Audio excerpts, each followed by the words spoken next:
Gouverner, leta mbio mission. Jackson Semahoro niko nitwa. Umbabarire ntuseke. Ni umusore ushaka intebe mu nteko nk'umudepite waje yabukereye kuri komisiyo y'igihugu y'amatora na dokimaze, inkweto z'umukara ziciye bugufi, amasogisi maremare y'umukara, mu gakabutura kirabura ndetse n'umupira w'umukara. Ikindi yarengeje ingofero nini y'ubudodo, ni ingofero ya kirasta ifubitse dread mu bwanwa bwinshi butogoshe. Nuko yaje Mugisha Jesse niko yitwa. Uyu yifuza kuba umukandida wigenga ku mwanya w'abadepite mu matora ateganyijwe muri Nyakanga 2024. Uyu akaba yatunguye benshi ndetse w'ifoto ye ikaba iri guhererekanwa hose ku mbuga nkoranyambaga. Burya tinyuka urashoboye. Uyu rero akaze yiyongera nanone kuri uyu mugabo, nawe mwitegereza umurebe neza. Uyu we yitwa Twagirayezu Bertin, iwabo ni hari hakurya mu karere ka Kamonyi mu murenge wa Rukoma. Uyu rero nawe yaje kuri komisiyo y'igihugu y'amatora gutanga kandidatire ye ku mwanya w'umudepite wigenga, ariko kandi baje gusanga atujuje ibisabwa kugira ngo yemererwe. Kuba rero atari yujuje ibisabwa by'urebye si inkuru, kuko se wenyine byari bibayeho, ahubwo inkuru nuko uyu Twagirayezu Bertin ngo yamaze hafi saa yose irenga ahagaze ku muhanda, kugeza ubwo umunyamakuru yaje kumubaza icyo giye gukora, na cyane ko wari n'umunsi wa nyuma wo gutanga kandidatire. Uyu Twagirayezu umwijwi rituje rigaragaza kwiheba, ariko yitonze abwira umunyamakuru ati ubu ntacyo nakora, kuko nubu ndeba nabuze itike insubiza mu rugo, ngiye kugenda ndare muri bene wacu mu Gatsata nduhuke, hanyuma ejo nzabona uko nkomeza urugendo rwanjye kugeza ngeze Kamonyi. Birumvikana no kugenda n'amaguru. Nyamuneka umbabarire ntuseke. Ubu imirwano y'akasamutwe irakomeje mu burasirazuba bwa Kongo hagati ya M23 n'igisirikare cya leta FARDC. Uko bagundagurana ni nako natwe amakuru atugeraho tukabona n'aya mafoto nk'aya. Ni imirwano ikaze n'ubundi yongeye kuba mu nkengero za centre ya Sake, ni muri teritwari ya Masisi mu ntara ya Kivu y'Amajyaruguru, ni mu gihugu cya RDC. Birumvikana kwa Tshisekedi umutwe wa M23 rero ukavuga ko ngo wafashe imodoka zigera kuri 3 z'ihuro ry'ingabo zirimo iziri mu butumwa bw'umuryango wa Afurika y'Amajyepfo muri Repubulika Demokarasi ya Kongo Sami DRC n'ingabo za Sadec. Izi modoka rero zirimo ibifaru bigera kuri 2 ndetse we n'ikamyo itwara abasirikare yo mu bwoko bwa Iveko. Izi zikaba zafashwe nyuma yuko ingabo za Sadec ndetse we n'izindi zirimo iza FARDC y'u Burundi zose zagabye ibitero bikaze mu bice bitandukanye bya Kirorirwe, Mushaki, Bweremana, Sake ndetse we no mu nkengero zaho hose byahabereye. Umuvugizi wa M23 mu rwego rwa politiki yitwara Burenzi Kanyuka, uyu rero ku itariki ya 31 w'uku kwezi kwa gatanu 2024 niwe watangaje ko ibi bitero byiciwemo ngo abasivile bagera ku 10, abandi benshi nabo bakaba bakomeretse bikomeye, abandi bahise bahunga batingo zabo, inzu nazo zasenyutse, inka nazo zishwe. Ni mu gihe kandi mu duce dutandukanye twa Ngumba ndetse we n'Amadimba ahani hafi y'umujyi wa Sake naho haramukiye indi mirwano yahuje iri huro ry'ingabo za FARDC ndetse na M23. Amakuru akavuga ko iyi mirwano yo ngo yatangiye mu rukerera rwo kwa kane rwose ku itariki ya 30 Gicurasi 2024 itangijwe na FARDC ubwo yagabaga ibitero kuri M23 nayo igatangira kwirwanaho bikarangira imirwano ifashe indi ntera. Muri iyi mirwano kandi hari gukoreshwamo imbunda ziremereye ndetse we n'intoya, kandi ihuriro ry'ingabo zirwana ku ruhande rwa leta ya Kinshasa, ubwo no kuvuga nka FDL na FARDC, ingabo z'u Burundi, abacancu ndetse na Sadec utibagiwe na Wazarendo, nazo zikaba ngo zatangiye guhunga zisubira mu bice bitandukanye bitagenzurwa na M23. Uvuye hangaha mu burasirazuba bwa Kongo ukambuka hakurya y'Akanyaru i Burundi, General Guillaume Bunyoni wanabaye minisitiri w'intebe w'iki gihugu cy'u Burundi yabwiye urukiko rw'ikirenga ko leta ikwiye gusaka ingo z'abasirikare bose bafite ipiti rya generali, ngo yasanga ngo babitsemo ibifaranga byinshi cyane. Aba rero ngo bakwiye nabo kugezwa imbere y'ubutabera. Uyu mugabo kuri ubu ngubu uri mu mazi abira. Ese abo ba generali yasabye ko basakwa nabo bagatabwa muri yombi ni bande? Turaza kureba ibyari byo mugabo. Uvuye aho ngaho ukajya hakurya iyo kure cyane rwose Perezida Joe Biden ayobora Leta Zunze Ubumwe za Amerika uyu akaba yamaze gutanga uruhushya igihugu cya Ukraine rwo gukoresha intwaro yayihaye mu kurasa hagati mu gihugu cy'Uburusiya ariko kandi mu bice biri hafi y'intara ya Kharkiv gusa nk'uko bivugwa n'abategetsi ba Leta Zunze Ubumwe za Amerika. Aba rero ngo barashaka kubona umujinya wa Vladimir Putin birumvikana. Ese wabyumvise ko twageze muri wa mwanya mwiza w'iminota 15 y'amakuru? None urayumvira he? Twitwa Karabo TV, Jackson Semahoro niko nitwa. Ikaze muri aya makuru. Tuba turi kumwe na Eric Tech Limited, ahantu honyine hizewe wakura mudasobwa uretse ko niba ufite niyangiritse ahangaha barayisana bakayisubiza ubuzima. Menya ko niba ukeneye igikoresho cyose cy'ikoranabuhanga nta handi wagisanga hatari muri Eric Tech, ni ku Kimisagara. Ngaho usimbuke wihahire computer nziza cyane na accessoires zayo, byose ni original kandi ku giciro nagushimira. Hamagara 0783333555 ubundi uzanshimira nyuma. Aya birumvikana reka nyahere mu gihugu cy'u Burundi hakurya y'Akanyaru, aho Generali Aregiyome Bunyoni yasabye Leta y'u Burundi gusaka abajenerali bose bo muri iki gihugu cyatuwe ntare wa mbere rushatse cambara ntama. Uyu mugabo rero uri mu ibohero kuri ubu ngubu wanabaye minisitiri w'intebe w'iki gihugu cy'u Burundi, akaba yabwira urukiko rw'ikirenga ko Leta ikwiye gusaka ingo z'abasirikare bose bafite ipeti rya generali yasanga barabitse mu ngo zabo ibifaranga byinshi nabo ngo bakagezwa imbere y'ubutabera. Ibi rero yabivuze ubwo ubushinjacyaha bwavugaga ko akurikiranweho icyaha cyo guhungabanya ubukungu bw'igihugu kubera ko urugo rwe rwafatiwemo amafaranga menshi cyane ubwo rwasakwaga n'abashinzwe iperereza. Aregiyome Bunyoni wigeze no kuyobora igipolisi cy'u Burundi ndetse akaba na minisitiri w'umutekano yasobanuriye urukiko ko kubika amafaranga mu rugo atari icyaha kuko ngo nta murundi utayahabika kabone niyo yaba ari umujenerali. Perezida w'urukiko yitwa Emmanuel Gateretse uyu rero yahise agaragariza Bunyoni ko mu gihe abarundi bose babika amafaranga mu ngo zabo ubukungu bw'igihugu bwahungabana. Ati mbese abarundi bose babitse amafaranga yabo mu rugo byagenda bite?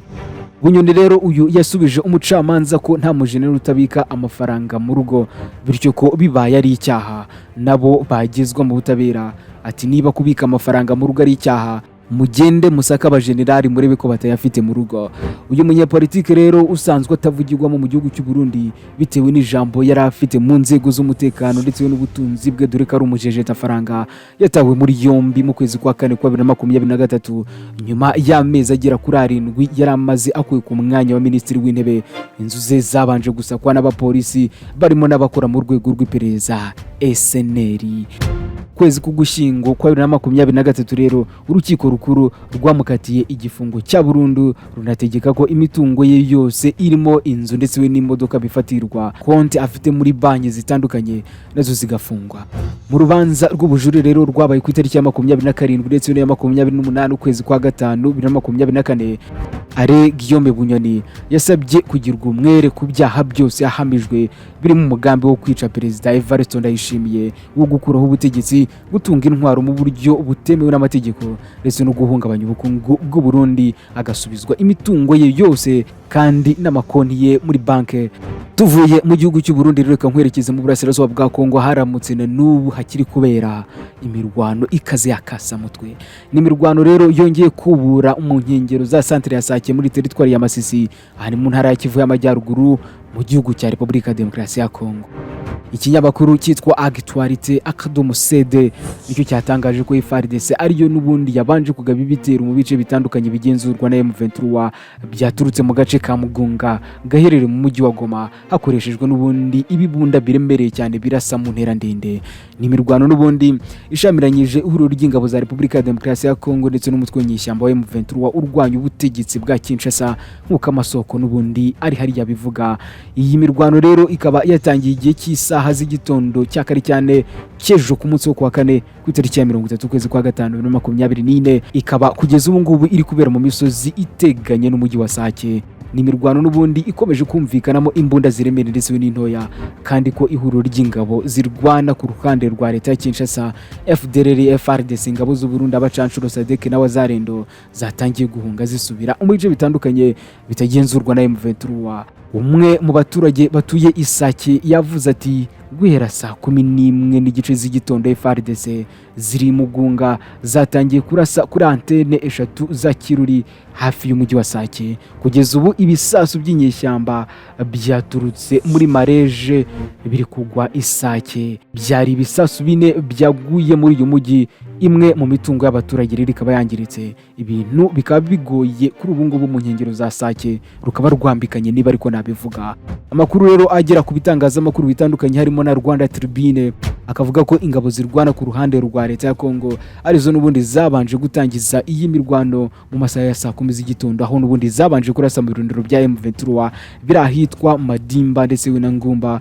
Byaje no kurangira babahindukiranye ubundi babagezaho bita Rupangu ndetse na Kimoka. Inyeshyamba za M23 n'ubundi ziharasira ibifaru 5 by'ingabo za Sadec ziri mu butumwa bwa Sami DRC.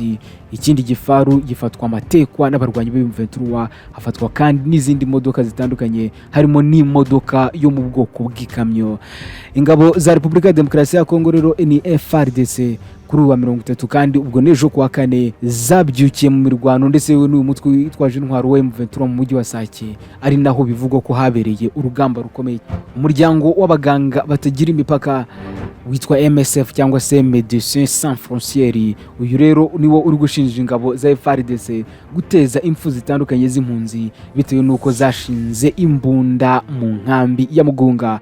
Iyi mirwano rero ibaye mu gihe n'ubundi hari hasize igihe gito cyane leta ya Kinshasa yari imaze gutangaza guverinoma nshya igizwe n'abaministeri bagera kuri 52, aho minisitiri w'intebe w'iki gihugu yavuze ko leta ye izanye undi murego wo guhashya umutwe wa M23 ndetse we no kwirukana burundu uyu mutwe ku butaka bwa Repubulika ya Demokarasi ya Kongo.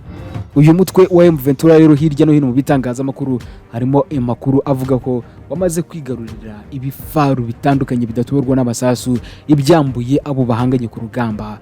Na makuru rero yanemejwe n'umuvugizi wayo mu bya politike Lawrence Kanyuka mu itangazo yasohoye mu ijoro ryo kuwa 4 ku itariki ya 30 Gicurasi 2024. Lawrence Kanyuka rero yagaragaje ko M23 ngo yatwitse birabifaru birabimodoka 4 ubwo byabaga ngombwa ko itabara abaturage bari barimo kwicwa n'ihuriro ry'ingabo za leta zirimo FARDC, FDL ndetse na Sadec. Uyu mutwe rero ugashinja izi ngabo zose kwica abaturage b'abasivile bagera ku 10 ndetse no gukomeretsa benshi, abandi bakava mu byabo nyuma yuko ingo zabo zisenywe n'ibifaru by'umwanzi. Itangazo ryasohowe rero rigakomeza rigira riti AFC byabaye ngombwa ko itabara mu rwego rwo kurinda abaturage, hanyuma isubiza inyuma ihuriro ry'ingabo z'ubutegetsi bwa Kinshasa nyuma yo gutwika imodoka enye zaryo z'intambara. Imodoka uyu mutwe wemeza ko watwitse rero nizo mu bwoko bw'ibifaru n'ubundi by'imitamenwa bimwe bya brende nyine.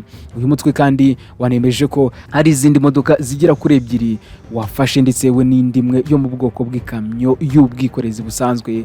Harandi makuru yaravuga ko umutwe wa M23 waba wanaraye wigaruriye umujyi muto wa Kanyabayonga uherereye muri teritwari ya Rucuru.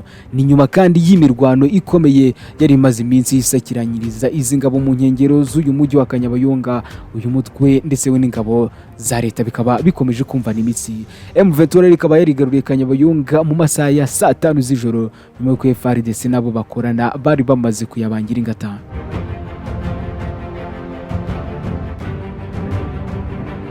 Reka tuva mu burasirazuba bwa Kongo ubundi nkwerekeza iyo kure.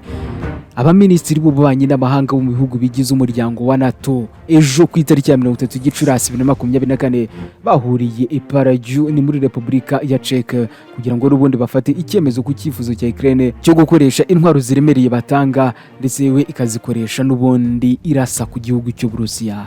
Iyi nama y'iminsi 2 rero yateguraga izahuriza abakuru b'ibihugu byo muri uyu muryango wa Washington DC muri Leta Zunze Ubumwe za Amerika mu kwezi kwa Nyakanga k'uyu mwaka. Kuva rero Uburusiya bwashoza intambara kuri Ukraine mu kwezi kwa 2 kwa 2022, ibihugu byo muri NATO byakomeje n'ubundi kuyiha ubufasha burimo intwaro kugira ngo n'ubundi ishobore kwirwanaho.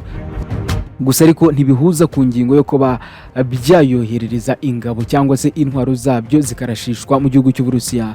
Amerika, Ubudage, Polonye ndetse n'Ubutaliyani byo byamaze gutangaza ku mugaragaro ko bidateze kohereza abasirikare muri Ukraine kandi ko bitazemerera ko intwaro byahaye iki gihugu zifashishwa mu bitero birenga imbibi zacyo.